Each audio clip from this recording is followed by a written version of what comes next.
I noticed a lump on my right breast, and all of a sudden one day it seemed to be there, and I have done regular self-breast examination because I do have fibrocystic disease.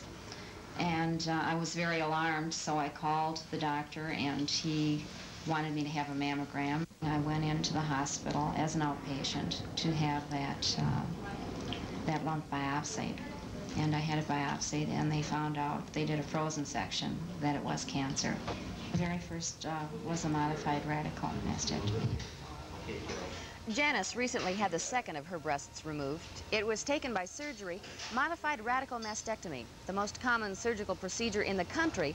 It involves removing the breast and the lymph nodes in the armpit. That's because a tumor in the breast often breaks away into those glands, then spreads the cancer to other areas of the body. Now, that's different from total mastectomy, which costs the patient only the breast.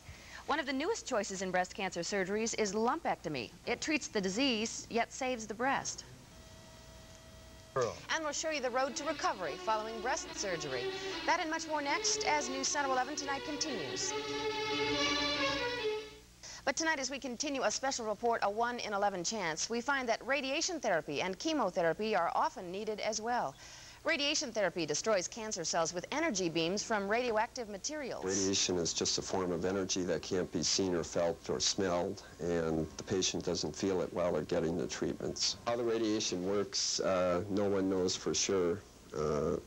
It appears to kill both the cancer cells and the normal cells. However, the differential recovery of the cells seems to be in favor of the normal cells, and therefore the cancer cells remain killed.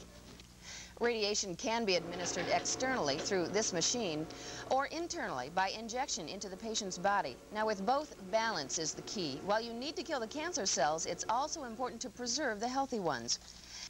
Both chemotherapy and radiation therapy are accompanied by unpleasant side effects, but the patient's attitude has a lot to do with her response to treatments. Friends and well-meaning relatives, how difficult the therapy is going to be, and this can produce negative feelings that will make the therapy only more difficult. So I would kind of make a plea to, to be positive about the therapy. Obviously, if we had a choice about giving it, we would not give a therapy that produced side effects. But this is the state of the art, and this is what we have to offer. So good mental and emotional attitudes are crucial for women to cope successfully with breast cancer.